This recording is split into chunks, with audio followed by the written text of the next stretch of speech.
मैं हूं आफाक अहमद और आप देख रहे हैं न्यूज़ जेनेसो इंडिया। वोट चोर गद्दी छोड़ का ये नारा पूरे देश में हंगामा मचा रहा है और ये चिंगारी जब लगी जब राहुल गांधी ने एक प्रेस कॉन्फ्रेंस ली और उसमें साबित किया कि चुनाव आयोग किस तरह से भाजपा के लिए काम कर रहा है, सिर्फ एक पार्टी के लिए काम कर रहा है। इसको लेकर अब ये आग पूरे देश में फैल चुकी है। हाल ही में आपने देखा कि उदित ठाकरे ने जिस तरह से उन्होंने भी एक प्रेजेंटेशन दिखाया और बताया कि किस तरह से वोट चोरी की जा रही है और ये एक आम नागरिक का जो है उसका हक मारा जा रहा है। इसी के साथ राज ठाकरे जी ने भी एक प्रोग्राम लिया और उसके अंदर भी उन्होंने दिखाया कि ईवीएम मशीन से किस तरह से चोरी हो सकती है। इसी तमाम चीज़ों को लेकर उद्धव साहब ने एक ऐलान किया कि हम अपने एक सच्चाई की लड़ाई लड़ेंगे, सत्ता की लड़ाई नहीं बल्कि सच्चाई की लड़ाई लेकर हम इसे चुनाव आयोग तक पहुंचाएंगे और बताएंगे कि आप जो कर रहे हो ये बिल्कुल गलत है। आगे बढ़ो, हम तुम्हारे साथ हैं। आदित्य साहब आगे बढ़ो, हम तुम्हारे साथ हैं। मत चोर, चोर, मत चोर, चोर। जुल्मी जब जुल्म करेगा सत्ता तो गलियारों से, चप्पा चप्पा गूंज उठेगा मारो से। और चोरी करता है, हमसे करता है, और चोरी करता है। मनुवाद मुर्दाबाद, मुर्दाबाद, मुर्दाबाद। लोकशाही जिंदाबाद, जिंदाबाद, जिंदाबाद। मनुवाद मुर्दाबाद, मुर्दाबाद, मुर्दाबाद। लोकशाही जिंदाबाद, जिंदाबाद, जिंदाबाद। वो वोट देना हर एक का हक है और वोट चोरी जब आप करेंगे तो सत्ता जो है सही तरीके से अपना काम नहीं कर पाएगी और यही काम चुनाव आयोग कर रहा है। और चुनाव आयोग को सबक सिखाने के लिए आज इतना बड़ा मोर्चा लिया गया है कि जिसमें महाविकास आघाड़ी की तमाम पार्टियां मौजूद है और कार्यकर्ता आप देखेंगे कि किस तरह से यहाँ पर जमा है और हर कोई ये कह रहा है वोट चोर गद्दी छोड़।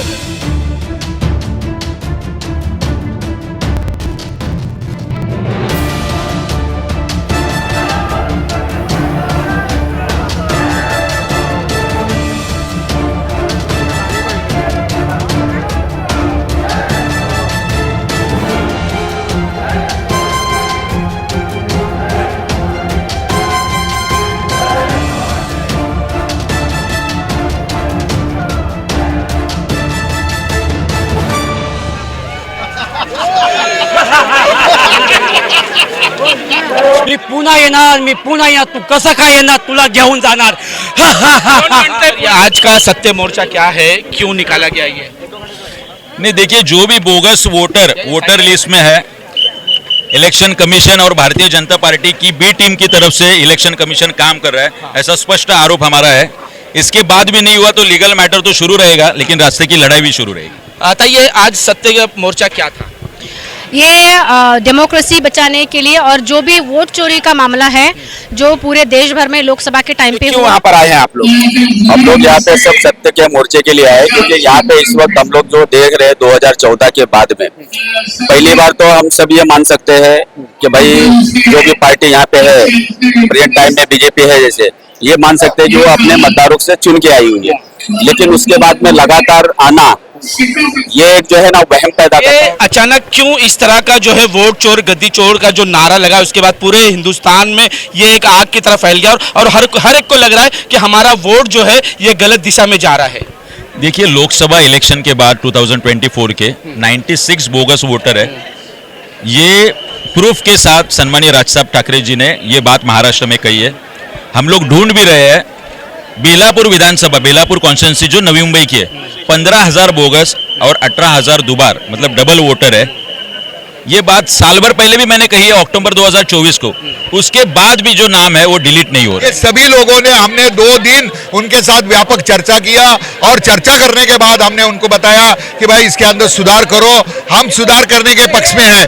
हम चाहते हैं कि जितनी भी वोट लिस्ट है वो अच्छी होनी चाहिए, एकदम सुधार होनी चाहिए, उसके अंदर गड़बड़ी नहीं होनी। इसका जवाब चुनाव आयोग ने दिया। हाँ, 14 तारीख को चोकलिंगम सामने हमने जो ज्ञापन दिया था वो केंद्र के चुनाव आयोग को भेजा और उन्होंने बताया कि महाराष्ट्र की ये जो पॉलिटिकल पार्टियां हैं उन्होंने इस तरह से जो है ये हमारे सामने ज्ञापन दिया, इसका आप जवाब जवाब दो, मगर चुनाव आयोग केंद्रीय ने कोई हमको उसका उत्तर नहीं दिया। यही आरोप लग रहा है कि चुनाव आयोग जवाब नहीं दे रही, बल्कि सत्ताधारी पार्टी उसका जवाब दे रही है। और यही जवाब जो है देवेंद्र फडणवीस ने दिया है। कहा है कि एक पप्पू ने दिल्ली में बैठकर उसने प्रेस कॉन्फ्रेंस ली और वो महाराष्ट्र में आदित्य ठाकरे को उन्होंने कहा है। इस पर क्या कहोगे? उसकी इस टिप्पणी के ऊपर हम लोग पहला निषेध करते हैं, उसका मतलब पूरी तरह से विरोध करते हैं। हम कहते हैं हमारी लड़ाई चुनाव आयोग से है, हमारी लड़ाई भारतीय जनता पार्टी से नहीं है। फायदा तो उन्हीं को पहुंच रहा है ना। हम उनको बोल रहे हैं कि आप भी इस मोर्चे के अंदर आ जाओ,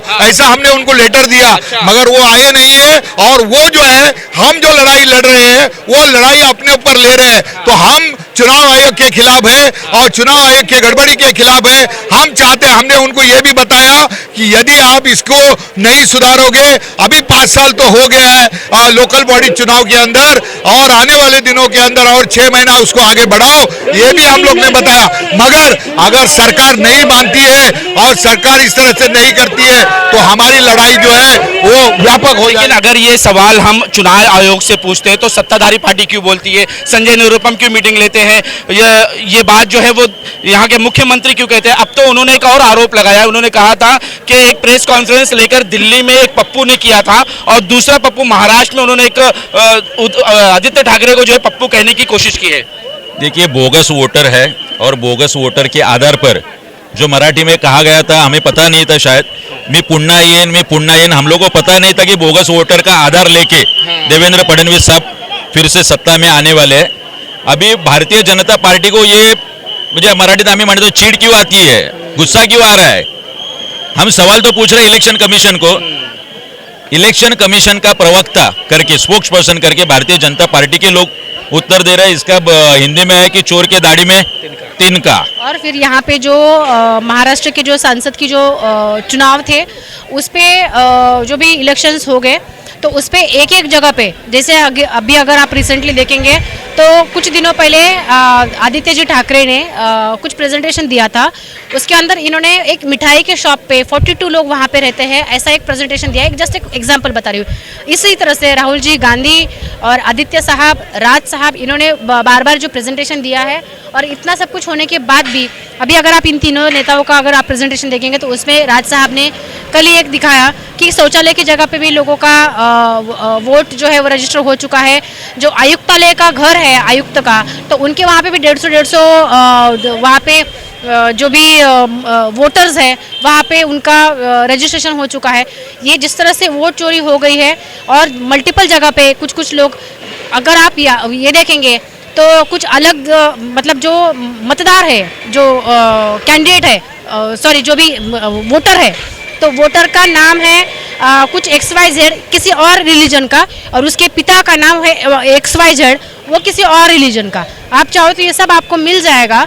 तो इसको बचाने के लिए और इसको एक जो चुनाव आयोग जो सो रहा है या फिर जो सोने का जो ढोंग कर रहा है उनको जगाने के लिए और ये पूरे देश को और पूरे दुनिया को दिखाने के लिए कि भारत भर में कैसी वोट चोरी हो चुके, इस रिगार्डिंग ये आज का मोर्चा था। एक बात और, एक आखिरी बात, जिस तरह से महाराष्ट्र के इतिहास में पहली बार हुआ है कि कांग्रेस और मंचे एक मंच पर थी, जब उद्धव साहब यहाँ से गए थे तो उन पर आरोप लगा था कि इनका हिंदुत्व खत्म हो गया। क्या यही आरोप मनसे पर भी लगेगा या लगाने की उनकी हिम्मत है? देखिए, 2017 में भी प्रेस कॉन्फ्रेंस में कांग्रेस थी, सन्माननीय राज साहब जी थे और राष्ट्रवादी भी थी, तब तो अजित पवार साहब हमारे साथ थे। तो ये आरोप में ही दम नहीं है। उस वक्त भी 2017 में राज साहब ने ये बात कही थी कि ईवीएम का घोटाला हो रहा है और बोगस वोटर लिस्ट का भी घोटाला हो रहा है। क्योंकि ये हिंदुत्व का जो मामला है ये बोगस है क्या? ये भी बिल्कुल। अरे वाजपेयी साहब ने अब्दुल कलाम जी को प्रेसिडेंट किया था, तो वाजपेयी साहब का हिंदुत्व जो है वो पानी वाला था, पानीदार हिंदुत्व था। ये सवाल तो हम लोग बीजेपी को करने वाले हैं। तो ठाकरे के प्रेजेंटेशन को मुख्यमंत्री ने कहा है कि एक पप्पू ने दिल्ली में प्रेजेंटेशन दिया था और यहाँ पर उन्होंने आदित्य ठाकरे को पप्पू कहने की कोशिश की है। जो इंसान इतना सब कुछ सामने देखने के बाद भी अगर खुद को और जो आज महाराष्ट्र के सबसे ऊंचे पद पे बैठा है वो इंसान अगर किसी और को पप्पू बोल रहा है तो मुझे तो उनकी सोच पे और उनके दिमाग पे मुझे बहुत हंसी आ रही है कि आपको पूरे सबूत देने के बावजूद अगर आप इस तरह से टिप्पणी करते हैं तो मुझे लगता है कि आप पप्पू हो। दूसरी बात अगर हम कह लें कि जिस तरह से उद्धव साहब ने महाविकास आघाड़ी के साथ उन्होंने जुड़ा, उसके बाद इन्होंने आरोप लगा कि इनका हिंदुत्व चला गया है, वो कांग्रेस के साथ गए। क्या अब ये आरोप मनसे पे भी लगेगा? क्योंकि आज यहाँ पर जो कार्यक्रम हुआ है मनसे भी कांग्रेस के साथ आई है, तो क्या उनका भी हिंदुत्व खत्म हो चुका है? ऐसा कहने की उनकी ताकत होगी क्या? देखिए, ये पिछले 5 साल से जब से ये महाविकास आघाड़ी बने तब से ये लोग यही बोल रहे हैं कि हिंदुत्व खत्म हुआ है। तो आपके माध्यम से मेरा इन लोगों से एक सवाल है, हिंदुत्व खत्म हो गया इसका मतलब क्या है? एक आप जवाब दीजिए। दूसरी चीज, अगर इन्होंने हिंदुत्व छोड़ा है उद्धव साहब ने, अगर आपको ऐसा लगता है तो आप सबूत दे दीजिए। क्या कभी उद्धव साहब ने किसी अन्य धर्म को उसका कुछ ये दिया है, जैसे कि कुछ सूरा बोला है या फिर किसी कुछ बोला है? अन्य धर्म से अगर हम बात करें तो उन्होंने कहा कि अगर बीजेपी ने कहा है कि अगर उद्धव साहब का मेयर आया तो हर गली जो है वो मोहम्मद अली गली बन जाएगी, हर जगह पर बांग्लादेशी लोग खड़े रहेंगे। अरे मैं बोलूँ तो बहुत फिर पर्सनल हो जाएगा। आप लोगों के दामाद मुस्लिम लोग हैं, हाँ, फिर हो जाएगा पर्सनल बोलती है अयोध्या करके। पहले ना आप आपके घर में अपनी जाति की, अपने धर्म की बेटी को आप दामाद चुनिए, फिर उसके बाद आप लोगों को बोलिए। इस बार उनको बहुत शर्म आई, उन्होंने स्टार प्रचारक में उनका नाम नहीं लिखा। बहुत फालतू लोग हैं और ऐसे लोगों के ऊपर बोलना मतलब कीचड़ के ऊपर अगर पत्थर मार गया तो देश में कहते हैं कि घुसपैठिया घुसपैठिया घुसते, लेकिन देश की हर यादी में ये अपने घुसपैठिया डाल करके ताकि इनको सत्ता मिलती रहे। बिल्कुल बिल्कुल बिल्कुल बिल्कुल, ये तो अभी तय हुआ है और इसका प्रूफ भी सामने आया हुआ है। हर जगह घुसपैठिया, हर जगह घुसपैठिया है। सर, इसके बाद अब क्या होने वाला है? इसके बाद हम लोग लीगल तो लड़ाई लड़ने ही वाले और रास्ते की भी लड़ाई शुरू रहेगी। तो ऐसा नहीं कि आने वाले दिनों में इनका महापौर आ जाए और पूरी मुंबई की जमीन ये अडानी को दे दे? ये ऐसे नहीं होगा जब तक ठाकरे बंधु महाराष्ट्र में और मुंबई में, तब तक तो नहीं होगा। आगे क्या होने वाला है? क्योंकि आगे बीजेपी का कहना है कि अगर महाराष्ट्र में बीजेपी का मेयर नहीं आता है तो यहाँ पर जो है वो बांग्लादेशी लोग आ जाएंगे, लेकिन अगर उनका मेयर आ जाता है तो क्या पूरी जमीनें अडानी को दे दी जाएगी क्या? बांग्लादेशी का, उसके ऊपर मुझे आपके माध्यम से केंद्र सरकार को और राज्य सरकार को, पिछले 10 साल से आपकी सरकार है तो आप देश से बांग्लादेशी क्यों नहीं हटा रहे हो? किसने रोका है? क्या राहुल जी गांधी ने रोका है? क्या उद्धव जी ने रोका है? क्या राज जी ने रोका है? किसने रोका है? आप ना ये ढोंग, ये बांग्लादेशी, ये सब चीजें ना आप हमारे साथ मत कीजिए। आप बांग्लादेशियों के जो भी आका है, आका मैंने बोला, हाँ, वो आका को आप गोदी में लेके बैठते हो और उन्हीं घुसपैठियों से ये तो जीत भी रहे 25-25 साल तक। वही तो हमारा कहना है ना। अगर आपको लगता है ना कि देश में और खास करके महाराष्ट्र में अगर बांग्लादेशी घुसे हैं तो आप उन लोगों को उखाड़ के फेंक दीजिए। किसने मना किया है? आप खुद को एक तरफ बोलते हो किसी अन्य राज्य में कि बुलडोजर बाबा ये वो, तो आप ये सारा बुलडोजर आप पूरे देश में चलाइए। मैं ये हम लोग से आया हूँ, यहाँ के ये मेरे खासदार, यहाँ खास करके मंत्रियों को ले आने आया हूँ, क्योंकि यहाँ के बहुत सारे झूठ मतदान है। एक घर के अंदर 10-10, 15-15 मतदान वोट है। कैसे है? वोट है या घुसपैठिया है? घुसपैठी है। और मेरे पास पूरी उनकी कुंडली आई है ऊपर तक, और ऊपर से मैं नीचे आया उन ले जाने के लिए स्पेशल यम है। और एक कहता है मैं झुकूंगा नहीं, तुझे पहले लेके जाऊंगा, और दूसरा कहता है मी पुन्हा येणार, मी पुन्हा येणार, तू कसं काय येणार, तुला घेऊन जाणार। पुन्हा येणार है? मेरे पास लिस्ट आई है कुंडली।